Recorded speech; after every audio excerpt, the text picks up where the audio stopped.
부처님이 주신 휴식처, 부처님이 주신 안락처, 붓다테라피 효산입니다.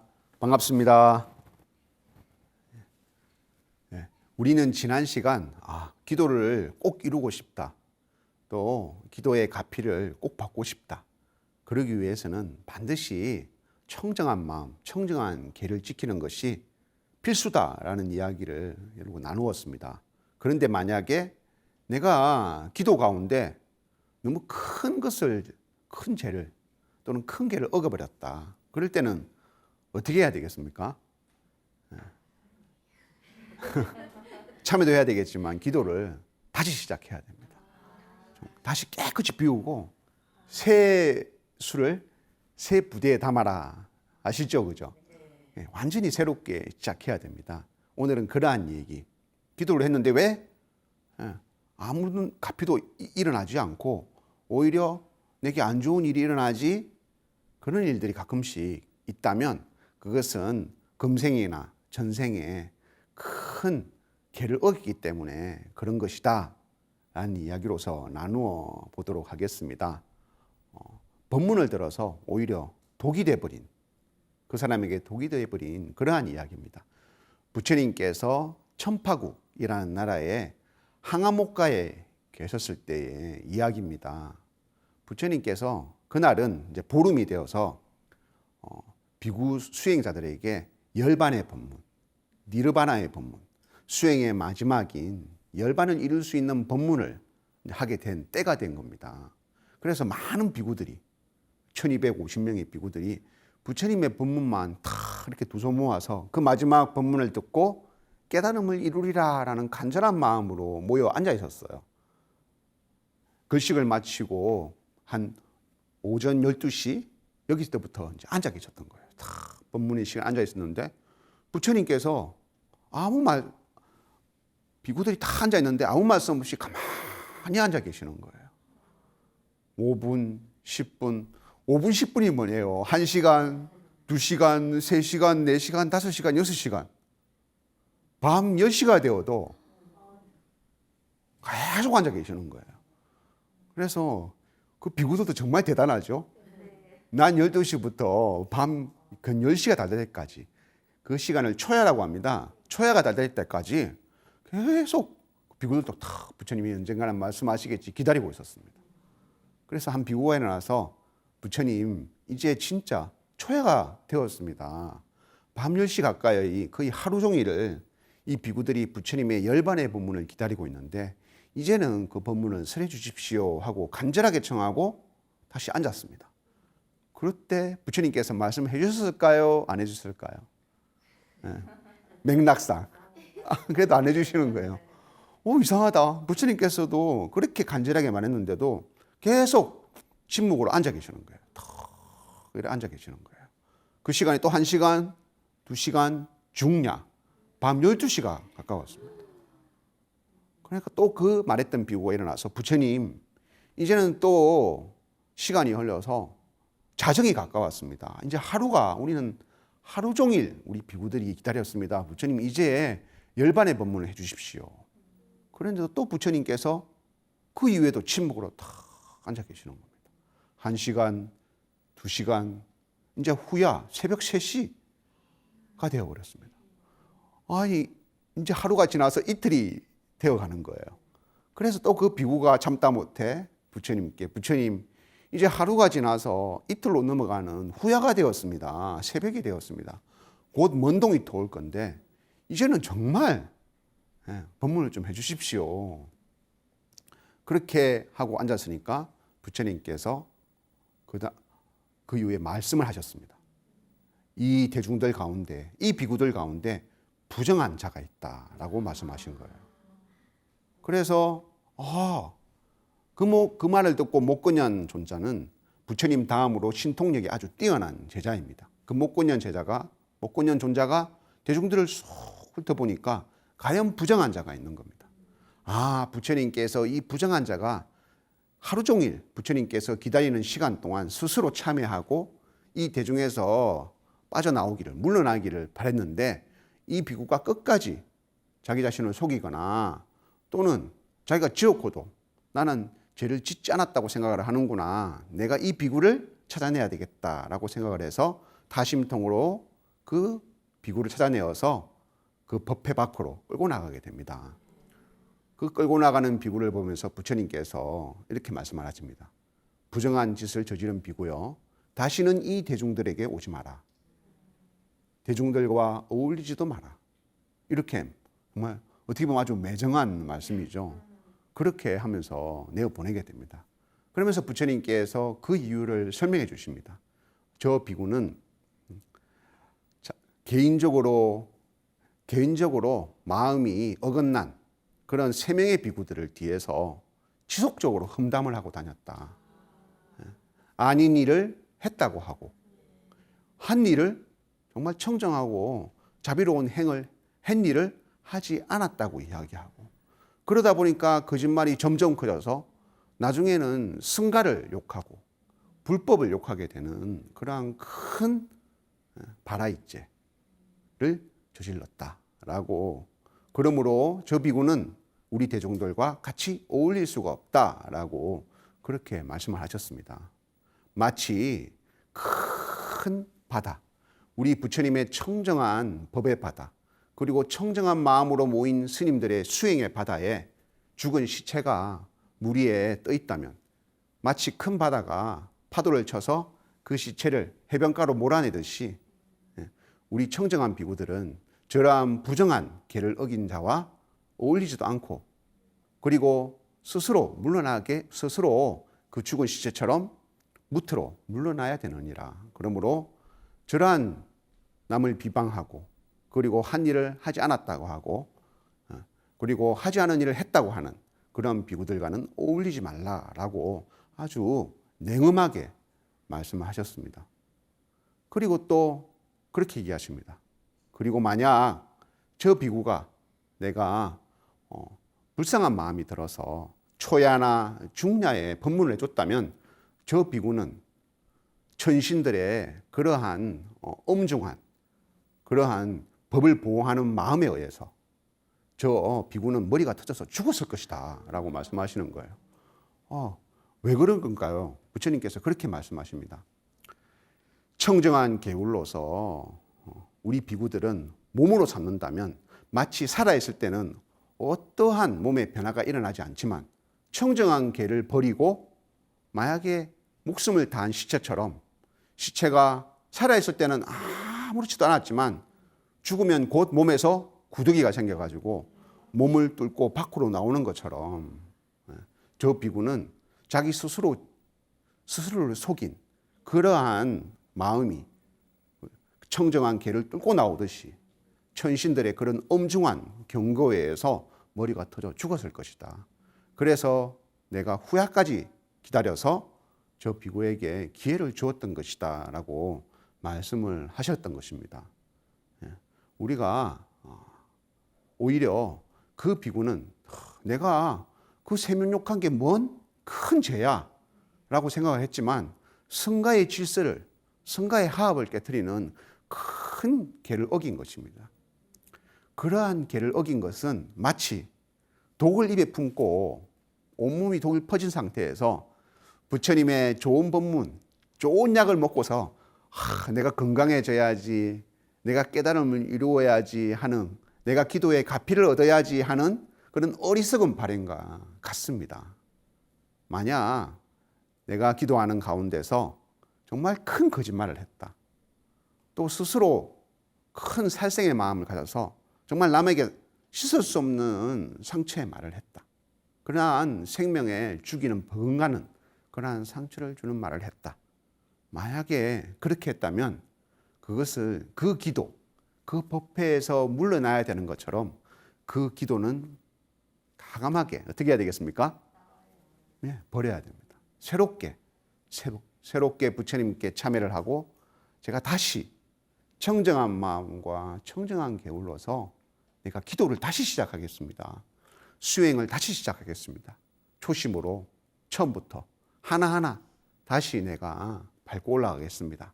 이렇게 마음을 먹고 기도를 시작해야 다시 이룰 수 있는데, 내가 그동안 기도한 것이 아까워서, 내가 어떻게 했는데 또 내가 뭐 이게 큰 대수라고 뭐 다른 사람은 다 하는데 이런 마음을 가지고 그 기도를 이어가면 오히려 그 기도가 뭐가 된다? 독이 된다. 예.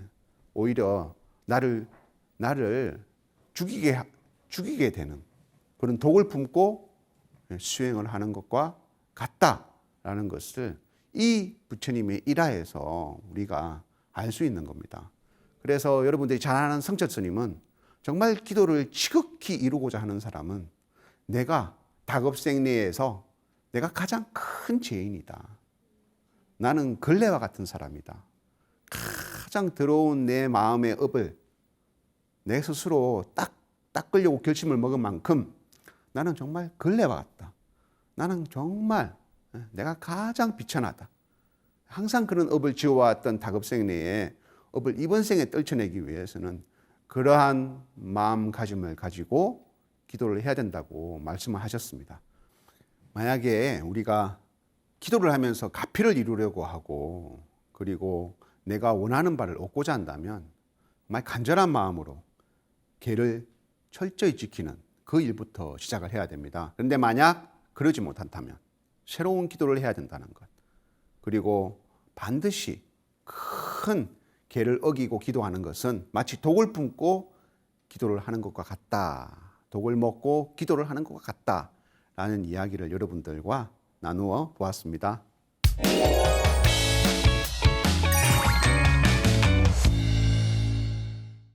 그렇다면 이러한 부정한 비구, 사람들을 욕하고 그리고 불법을 욕하는 이런 큰 죄를 저질렀던 비구, 그러면서 그 수행을 이어가려고 했던 비구의 일들이 꼭 그 스님만의 일이겠습니까? 우리 많은 불자님들 가운데서도 그런 일들이 한 번씩은 있었을 거예요. 그래서 저도 그런 얘기를 제가 있는 경산의 삼성사에서 어느 거사님의 이야기를 통해서 듣게 되었습니다. 정말 웃기기도 하고 또 슬프기도 하는 그런 얘기입니다. 그 거사님은 술을 워낙 좋아합니다. 그래서 조그만 인테리어를 하고 있는 분인데요. 뭐 화장실도 고쳐주고 아파트에 리모델링도 해주는 그런 작은 이제 건축업을 하고 계시는 그런 거사님이신데 술을 먹으면 한 잔만 먹어야지 해놓고 두 잔 먹고 한 병 먹고 몇 병 먹고 그래서 정신을 잃을 만큼 먹는 게 습관인 거예요. 계속 그렇게다 보니까 건강도 나빠지고 그래서 옆에 아내가 이래서는 안 된다. 삼성사에 가서 기도를 해서 당신이 좀 술을 안 먹게 하는 게 내 소원이다. 또 그리고 그 거사님은 사업이 점점 술을 먹다 보니까 사업이 잘 될 리가 없겠죠. 사업이 점점 안 되니까 사업을 잘 되게 해주려고 그래 기도를 가자 해서 주말마다 한 번씩 올라와서 꼭 오시면 108배를 하고 가시는 거예요. 그래서 이야 참 부부가 와서 저렇게 108배 기도를 하는 게 참 보기가 좋네 해서 제가 그분들을 불러서 이제 말씀을 드렸습니다. 그렇게 가끔씩 생각날 때마다 와서 기도하는 것도 좋지만 기도라는 것은 부처님 제가 기도를 시작하겠습니다 입제를 하고 부처님 제가 이렇게 한 번도 어기지 않고 계를 지키면서 기도를 무사히 마쳤습니다 하고 회양하는 그러한 절차를 가지는 게 정말 소중합니다라고 그래서 21일 기도를 해보십시오. 우리 그 기도를 371 기도라고 하거든요. 21일 기도를. 그래서 371 기도를 해보십시오라고 제가 말씀을 해드렸습니다. 그래서 그 두 분이 371 기도를 열심히 했다고 합니다. 그래서 보기보다 끈기가 있네. 열심히 했다라고 생각을 했는데 기도 끝나고 와서 그 거사님이 혼자서 찾아왔어요. 그래서 웬일이십니까? 예, 스님, 제가 그래 21일 기도를 무사히 마치고 정말 제가 원하는 바를 이루었다고 할 수도 있고 이루지 않았을 할 수도 있고 그럭저럭 그렇게 기도가 된 것 같습니다.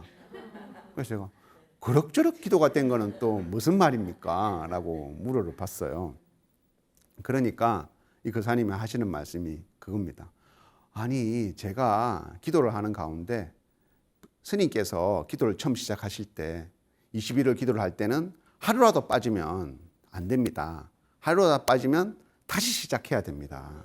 라고 말씀을 저한테 하지 않았습니까? 그리고 청정하게 반드시 지켜야 할 계를 지켜야 한다. 21일 동안 술을 함부로 먹지 않아야 한다. 그리고 살생의 업을 짓지 않아야 한다. 이러한 계율들을 말씀해 주지 않았습니까? 그래서 저는 스님께서 술을 함부로 먹지 말라고 해서 한두 잔 정도는 괜찮은 줄 알고 제가 생각하기에 취하지 않을 만큼 먹었는데 그분이 술에 먹는 양이 뭐 상상할 수 없을 만큼인데 취하지 않을 만큼은 도대체 얼만큼 될까요? 한 병? 두 병? 그렇게 마시면서 기도를 했다는 거예요. 그래서 스님께서 차라리 술을 아예 먹지 말라 했더라면 안 먹었을 건데 함부로 먹지 말라는 바람에 제가 그렇게 술을 먹고 기도를 했었는데 참 가피가 이루어졌기는 이루어졌습니다. 그러는 거예요. 그게 무슨 말입니까? 아니 기도가 끝나고 나니까 막 일감들이 막 몰려오더래요. 그런데 일감들이 몰려오는 곳이 다 술집이야. 다 술하고 관련된 곳에서 이거 고쳐달라, 리모델링 해달라 하는 거예요. 그래서 어떻게 참 희한하다. 왜 공교롭게도 다 술집이지? 뭔가 좀 불길한 예감을 가졌는데 그래도 일감이니까 열심히 해줬대요. 그래서 이제 21일 기도도 이제 끝나서 이런 가피가 내게 오는구나 하는데 꼭 한 군데서 일을 마치고 나면 주인장이 아유 정말 너무 열심히 일해줘서 너무 스님께 감사하다면서 술 한 잔을 권하더랍니다. 그래서 그 술을 받아 먹고 이제 기도도 끝났겠다. 아유 또 일도 하나 마쳤겠다. 돈도 들어오겠다. 그리고 주인장이 공짜 술을 주겠다. 막 옛날처럼 마신 거예요. 그러다 보니까 또 막 술을 먹고 인사불성이 되도록 먹은 거예요. 그런데 꼭 그 다음날 되면 그래서 그 다음날 되어서 그 이제 돈을 받아야 돼. 그분들한테 전화를 하면 가게 주인들한테 전화를 하면 확 화를 내면서 또는 짜증을 내면서 당신한테 들어간 술값이 더 들어갔다고 결제를 해주고 잔금을 다 안 준다는 거예요. 막 그래서 그 다음 집에도 꼭 그런 일이 일어나고 또 그 다음 집에도 그런 비슷한 일들이 일어나니까 이게 기도의 가피인지 기도의 가피가 아닌지 모르겠습니다. 그래서 제가 그럭저럭이라고 표현했습니다. 그렇게 말하는 거예요. 그래서 제가 선사님 우리 제가자들의 계율 중에는 술을 함부로 먹지 말라는 것은 술을 한두 잔 어쩔 수 없이 한두 잔이지 거사님처럼 그렇게 먹는 것은 개를 파한 겁니다. 그런 마음으로 기도를 한다는 것은 반드시 그 기도의 가피는 정말 제대로 오지 않습니다. 어떻게 오는 겁니까? 술 먹는 사람은 술을 먹게 되는 가피로 오고, 그죠? 살생의 업을 지은 사람은 내게 가피가 오더라도 내게 상처를 주는 일들이 포함된 가피로 오게 됩니다. 그래서 거사님에게 그런 일들이 일어나는 겁니다. 그래서 앞으로는 절대 만약에 여러분 교사님께서 기도를 이루고자 한다면 술을 아예 먹지 마십시오. 이번 기회에 술을 끊으십시오. 부처님께서 불보살님께서 거사님께 오히려 이게 진짜 가피인 줄도 모릅니다. 술을 끊지 않으면 계속 이런 일들이 일어날 것이고 그렇다고 기도를 하지 않으면 그 거사님은 계속 술을 마시게 될 거니까 이제부터는 술을 정말 끊고 맑은 정신으로 그렇게 기도를 하고 하다 보면 정말 부처님의 가피가 이루어져서 일감들도 많이 오고 그렇게 이루어질 것입니다 라고 얘기를 하게 돼서 그 거사님이 그 이후에 술을 점점 줄여나가고 있다는 얘기를 들었습니다. 이와 같이 우리가 수행을 하겠다는 마음은 새로운 삶을 살겠다는 그러한 약속, 자기 자신과의 약속입니다. 수행을 하지 않는 사람은 그냥 욕망에 이끌려서 자기 삶을 살아가는 사람이라면 수행을 하겠다고 마음을 먹은 사람은 21일이든 100일이든 또는 1000일 그 가운데서 새로운 삶으로 거듭 나아가겠다고 서원을 세운 사람입니다. 그런 큰 서원에 그 큰 서원을 세운 것은 마치 깨끗한 옷과 같을 거예요. 그런데 그 그 깨끗한 옷에 먹물이 튀면 어떻게 되겠습니까? 많은 사람들이 다 보게 되죠. 오히려 나는 기도를 하지 않고 그냥 되는 대로 살 거야 이러면 검은 옷과 같겠죠. 거기에 먹물이 튀면 어떻게 되겠습니까? 보이지 않습니다. 그 하얀 옷에 튄 그 검은 먹물을 보면 누구든지 다 보게 됩니다. 한 부처님도 보게 되고 두 부처님도 보게 되고 많은 사람들이 보게 되니까 오히려 그 허물이 어떻게 되겠어요? 더 크게 보이는 것이죠. 그러니까 가피가 오더라도 그 허물이 절대 가려지지가 않는 겁니다. 그렇기 때문에 우리가 기도를 할 때는 그러한 큰 허물을 지었을 때는 전 시간에 말한 것처럼 반드시 참회를 하고 새롭게 기도를 시작을 해야 됩니다. 오늘 여러분들과 큰 계를 어긴 그 부정한 비구의 이야기, 그리고 삼성사에서 술을 먹으면서 기도를 한 그 거사님의 이야기, 그렇게 계를 어긴 채 기도를 하는 것은 오히려 독이 되거나 또는 가피가 오더라도 그렇게 잘못된 가피로, 오히려 나를 업에 빠뜨리게 하는 가피로 그렇게 오게 된다는 것을 여러분들과 나누어 보았습니다. 모두 수고하셨습니다. 성불하십시오.